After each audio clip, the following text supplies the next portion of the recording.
ஏத்தே ட்ரெஸ் எடுக்க போறேன், போயிட்டு வரேன். மர்மோள யாருக்கு துணி எடுக்க போற?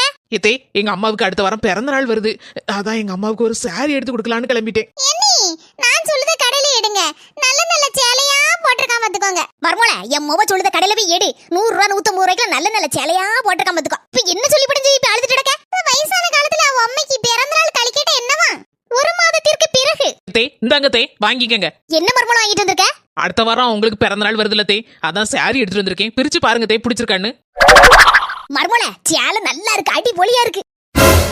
என்ன மர்மோள சேலை 2500 ரூபாய் போட்டிருக்கு? இருக்கட்டு தே, உங்க பிறந்த நாளுக்கு ஒரு நல்ல சேலை எடுத்து கொடுக்கணும்னு நான் நினைச்சேன் தே, அதான் எடுத்துட்டு வந்திருக்கேன். எங்க அம்மா மாதிரி தான் தே நீங்களும். மர்மோள என்ன மன்னிச்சிரு மர்மோள, நான் உன்னை சரியா புரிஞ்சுக்கிடாம உன்னை எல்லாம் ஏசிருப்பேன். என் அம்மாவை கூட சேர்ந்துக்கிட்டு உங்க அம்மைக்கு சேலை எடுத்து கொடுக்கும் போது கூட 100 ரூபாய்க்கு எடுத்து கொடு அப்படி இப்படி யாசினே. நீ அதெல்லாம் மனசுல வச்சுக்கிடாம என் மேல எவ்வளவு பாசமா இருக்க, என்ன மன்னிச்சிரு.